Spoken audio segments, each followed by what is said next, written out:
Hello दोस्तों, मैं हूं दीपक मसी और एक नए वीडियो में मैं आप लोग का स्वागत करता हूं। और आज इस वीडियो में हम एक ऐसे जर्नी के बारे में बातें करने जा रहे हैं जिसकी तैयारी हर एक मसीह भाई बहन को करना है। क्योंकि बाइबल हमें बताती है कि हम इस पृथ्वी पर विदेशी हैं, ट्रैवलर हैं। जब हम इब्रानियों की पुस्तक 11 अध्याय का 13 से 16 पद को पढ़ते हैं, जो कुछ इस तरह से लिखा हुआ है।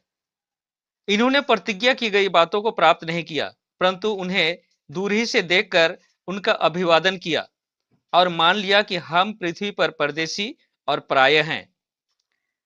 जो ऐसा कहते हैं वे स्पष्ट कर देते हैं कि वे तो अपने निज देश की खोज में हैं। यदि वे उस देश के विषय सोचते जिस देश से वे निकले थे, तो उन्हें लौट जाने का अवसर होता। पर वे एक उत्तम अर्थात स्वर्गीय देश के अभिलाषी हैं, इसलिए परमेश्वर उनका परमेश्वर कहलाने से नहीं लजाता, क्योंकि उसने उनके लिए एक नगर तैयार किया है। दोस्तों, इस वचन से यह क्लियर हो जाता है कि हम इस पृथ्वी पर विदेशी हैं, ट्रैवलर हैं, और परमेश्वर ने अपने चुने हुओं के लिए एक सुंदर सिटी बनाया है। तो सबसे पहले हम यह जानने की जरूरत है कि उस सुंदर सिटी में कौन लोग जाएंगे, कौन लोग उनके चुने हुए हैं, किनको यह अधिकार दिया जा रहा है। तो इसके लिए हमें जाना पड़ेगा गलातियों की पुस्तक 3 अध्याय का 15 और 16 पद में, जहां पर लिखा हुआ है, भाइयों मैं मानवीय संबंधों की रीति पर कहता हूं, मनुष्य का वसीयतनामा भी जब एक बार निश्चित हो जाता है तो उसे कोई रद्द नहीं करता और न उसमें कुछ जोड़ता है।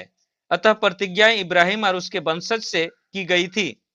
शास्त्र नहीं कहता और वंशजों से, जैसे बहुतों की ओर संकेत कर रहा हो, परंतु इसके बदले एक ही की ओर और तेरे वंशज से, जो मसीह है। दोस्तों, इन वचनों से यह क्लियर हो जाता है कि उस सिटी में सिर्फ अब्राहम के वंशज ही जा सकते हैं। बाहर वालों के लिए वहां पर कोई जगह नहीं है। और यदि आप उस सिटी में जाना चाहते हैं तो आपको सबसे पहले एक डॉक्यूमेंट बनाने की जरूरत है जो प्रूव करता हो कि आप अब्राहम के वंशज हैं। तो यह डॉक्यूमेंट कहां बनता है, कैसे बनता है, क्या सबके लिए बनाया जा सकता है? इसके लिए हमें गलातियों की पुस्तक 3 अध्याय का 26 से 29 पद में जाने की जरूरत है, जहां पर लिखा हुआ है, क्योंकि तुम सब उस विश्वास के द्वारा जो मसीह यीशु पर है परमेश्वर की संतान हो। तुम में से जितनों ने मसीह में बपतिस्मा लिया है, उन्होंने मसीह को पहन लिया है। अब न कोई यहूदी है और न यूनानी, न दास है और न स्वतंत्र, न पुरुष है और न स्त्री, क्योंकि तुम सब मसीह यीशु में एक हो। और यदि तुम मसीह के हो तो इब्राहिम के संतान और प्रतिज्ञा के अनुसार उत्तराधिकारी भी हो।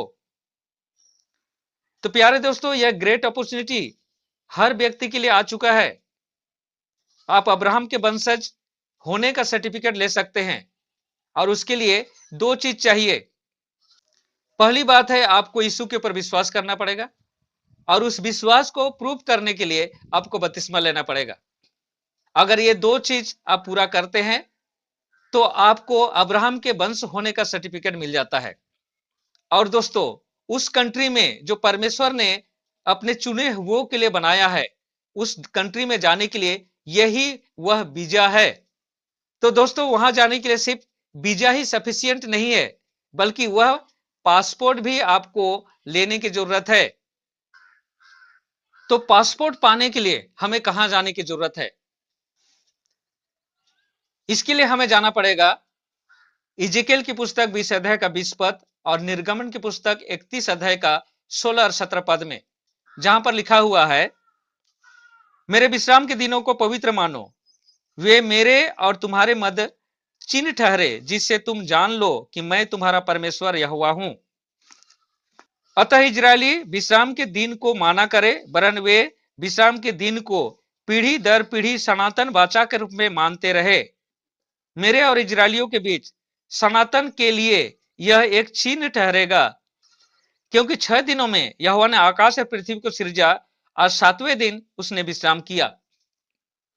तो प्यारे दोस्तों, विश्राम दिन वह पासपोर्ट है जो इजरायलियों को दिया गया है।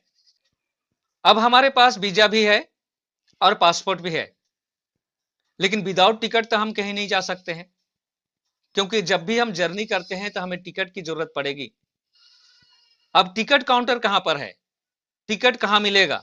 चलिए उस काउंटर में चलते हैं और इसके लिए आपको जाना पड़ेगा जोहन 5 अध्याय का 24 पद में, जहां पर लिखा हुआ है, मैं तुमसे सच सच कहता हूं, जो मेरा वचन सुनकर मेरे भेजने वाले पर विश्वास करता है, अनंत जीवन उसका है और उस पर दंड की आज्ञा नहीं होगी, पर मृत्यु से पार होकर वह जीवन में प्रवेश कर चुका है।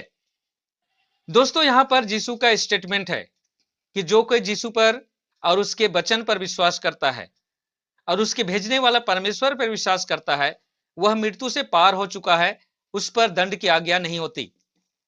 तो टिकट क्या होता है? एक रिटन स्टेटमेंट होता है। जिस तरह से हम ट्रेन की टिकट काटते हैं तो वहां पर क्या लिखा रहता है? हम लोग का नाम, हमारा age, bogie number, berth number, lower की अपर सीट और कहां तक जर्नी करना है। ये सारे रिटन स्टेटमेंट है और वह रिटन स्टेटमेंट हमें अधिकार देता है उस जर्नी के लिए। अब हमें टिकट के बारे में पता चल गया, लेकिन भैया वो फ्री के तो नहीं मिलता है, उसके लिए पैसे भी देने पड़ते हैं। तो टिकट का मूल्य कितना है वो भी तो जानने की जरूरत है।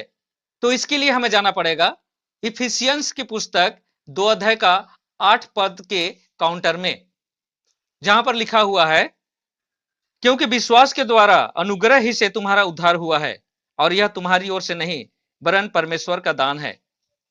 तो दोस्तों, यह टिकट बिना मूल्य है, यानी हमें उपहार की तौर पर फ्री में दिया जा रहा है, क्योंकि हमारी सामर्थ्य इस टिकट को खरीदने की नहीं थी।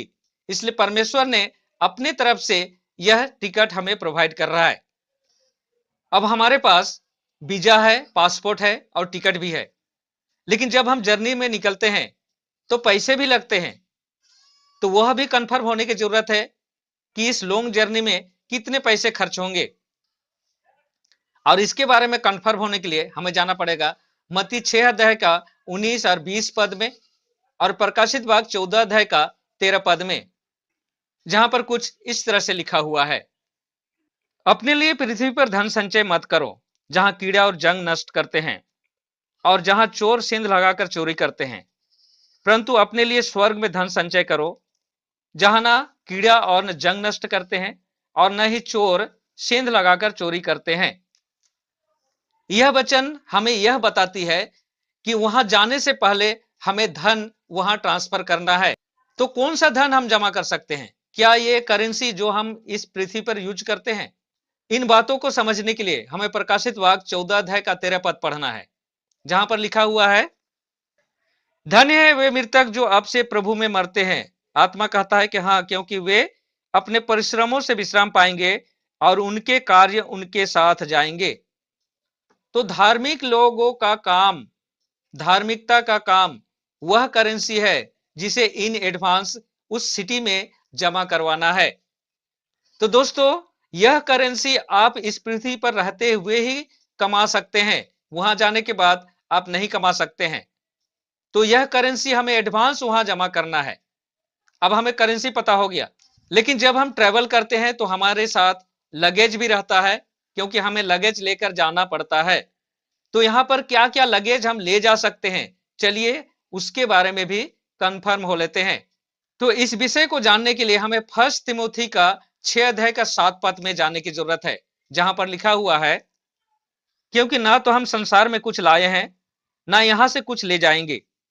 तो दोस्तों, यहां पर क्लियर हो जाता है कि हम इस जगत से कुछ भी नहीं ले जा सकते हैं, सारे के सारे यहीं छोड़कर जाना पड़ेगा। तो इसका मतलब यही हुआ कि हम यहां से जब शिफ्ट करेंगे, अगर हमारे पास कुछ भी सामान यहां रहता है तो उसे हम नहीं ले जा सकते हैं, यहीं छोड़ना पड़ेगा। कहने का मतलब है, अगर हम बैंक बैलेंस करें, बिल्डिंग करें, गाड़ी करें, बाड़ी करें, सब कुछ करें, वो सब यहीं के यहीं रह जाएंगे। अब यहां तक तो क्लियर हो गया कि लगेज अलाउ नहीं है। अब क्वेश्चन आता है कि अरे वहां पर जाएंगे पहली बार तो रहेंगे कहां, एकोमोडेशन के बारे में क्या इंफॉर्मेशन है, पहले वो तो कंफर्म हो लेते हैं। तो उसके लिए हमें जाना पड़ेगा जोहन 14 अध्याय का 2 पद में, जहां पर यीशु कहता है, मेरे पिता के घर में रहने के बहुत से स्थान हैं, यदि ना होते तो मैं तुमसे कह देता, क्योंकि मैं तुम्हारे लिए जगह तैयार करने जाता हूं। तो एकोमोडेशन के लिए चिंता करने की जरूरत नहीं है दोस्तों, क्योंकि यीशु हमारे लिए रहने की व्यवस्था करने गया है। और यीशु का घर आप जानते हैं कैसे बना है? यीशु का घर सोने का है, रास्ता सोने का है, जहां पर खाने के लिए जीवन के वृक्ष का फल मिलता है। तो आपको एकोमोडेशन के लिए टेंशन लेने की जरूरत नहीं है। लेकिन एक चिंता सता रही है, वहां पर पहुंचने के बाद क्या हमें रिसीव करने के लिए कोई आएगा? क्या हमें कोई वेलकम करेगा? तो उसके बारे में भी कंफर्म हो लेते हैं। और उसके लिए हमें जाना पड़ेगा 2 तिमोथी 4 अध्याय का 8 पद में, जहां पर लिखा हुआ है, भविष्य में मेरे लिए धार्मिकता का मुकुट रखा हुआ है, जिसे प्रभु जो धार्मिकता से न्याय करने वाला है उस दिन मुझे प्रदान करेगा, और न केवल मुझे वरन उन सबों को भी जो उसके प्रकट होने को प्रिय जानते हैं। तो दोस्तों, एवरी इंडिविजुअल जो वहां जाएंगे उनका भव्य स्वागत किया जाएगा और उन्हें सोने का क्राउन, धार्मिकता का क्राउन से उन्हें वेलकम किया जाएगा। अब हमारे पास वीजा है, पासपोर्ट है, टिकट है और सारे चीज कंफर्म हो चुका है, तो हम हवाई अड्डे की तरफ रवाना देते हैं। लेकिन जब वहां पहुंचते हैं तो वहां हमें कस्टम से गुजरने की जरूरत पड़ जाती है, क्योंकि कस्टम में चेकिंग किया जाएगा कि हमारे पास प्रॉपर डॉक्यूमेंट है कि नहीं। और कस्टम के बारे में प्रकाशित वाक्य 21 अध्याय का 27 पद में दिया हुआ है, जो कुछ इस तरह से लिखा हुआ है, परंतु कोई भी अपवित्र वस्तु या कोई घृणित कार्य अथवा झूठ पर आचरण करने वाला उसमें प्रवेश न करेगा, परंतु केवल वे जिनके नाम मेमने के जीवन की पुस्तक में लिखे हैं।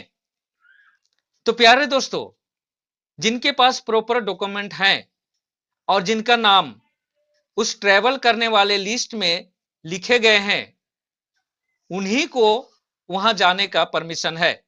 तो उस कस्टम से पार होने के लिए हमें क्या डॉक्यूमेंट दिखाना पड़ेगा?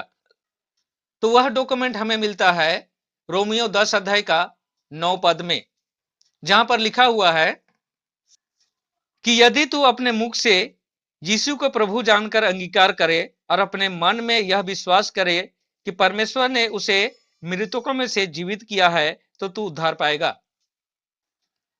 तो दोस्तों, जब हम यह डिक्लेरेशन करते हैं कि परमेश्वर ने यीशु को मृतकों में से जिलाया है, तो हमारा जो कस्टम का जो फॉर्मेलिटी है वह पूरा हो जाता है। अब हम वेटिंग रूम में पहुंच गए हैं, लेकिन यहां पर हमें और एक चीज जानने की जरूरत है दोस्तों, और वह है डिपार्चर टाइम, क्योंकि हमें कंफर्म होना है कि कितने बजे हम यहां से जाने वाले हैं। तो उसके लिए हमें जाना पड़ेगा प्रेरित की पुस्तक 1 अध्याय का 7 पद और मत्ती की पुस्तक उसका 24 अध्याय का 42 से 44 पद में, जहां पर लिखा हुआ है, यीशु ने उनसे कहा, उन समयों अथवा कालों का जानना जिन्हें पिता ने निर्धारित किया है तुम्हारा काम नहीं, इसलिए जागते रहो, क्योंकि तुम नहीं जानते कि तुम्हारा प्रभु किस दिन आ जाएगा। परंतु यह निश्चय जानो कि यदि घर के स्वामी को पता होता कि चोर रात में किस समय आएगा, तो वह जागता रहता और अपने घर में सेंध लगने न देता। इस कारण तुम भी तैयार रहो, मनुष्य का पुत्र उस घड़ी आ जाएगा जबकि तुम सोचते भी नहीं हो। तो दोस्तों, डिपार्चर का टाइम पता नहीं है, लेकिन यह कंफर्म है कि शॉर्ट नोटिस पर हमें वहां से मूव करना पड़ेगा। इसलिए हमेशा अलर्ट रहना है और वॉच करते रहना है। तो प्यारे दोस्तों, हर एक मसीही भाई बहन को इस जर्नी में शामिल होना है और इस जर्नी में जाने के लिए प्रॉपर डॉक्यूमेंट की जरूरत है। तो अभी आप लोगों के पास मौका है। यदि आपके पास इनमें से कोई भी डॉक्यूमेंट मिसिंग है, तो अभी आप उसे बना सकते हैं। अब हमें यह जानने की जरूरत है कि क्या रिजर्वेशन काउंटर खुला है, और इसके लिए हमें जाना पड़ेगा 2 कुरिन्थियन की पुस्तक 6 अध्याय का 2 पद में, जहां पर कुछ इस तरह से लिखा हुआ है, क्योंकि वह कहता है, ग्रहण किए जाने के समय मैंने तेरी सुन ली और उद्धार के दिन मैंने तेरी सहायता की। देखो अभी ग्रहण किए जाने का समय है, देखो अभी वह उद्धार का दिन है। तो प्यारे दोस्तों, काउंटर अभी खुला है। यदि आपका सफिशिएंट डॉक्यूमेंट्स नहीं है, कुछ अधूरा रह गया है, मिसिंग है, तो अभी आप वो सारे डॉक्यूमेंट कंफर्म कर लीजिए, बना लीजिए, वीजा चाहिए, पासपोर्ट चाहिए, टिकट चाहिए, और ये सारे चीज अगर आपके पास नहीं है तो अभी वह समय है। तो मैं विश्वास करता हूं कि आप लोग को सारे इंफॉर्मेशन मिल गए होंगे और यह इंफॉर्मेशन निश्चय आप लोगों का मदद करेगा। तो मिलता हूं अगले वीडियो में, तब तक परमेश्वर का आशीषों का आनंद लीजिए। परमेश्वर आप लोगों के साथ हो। धन्यवाद।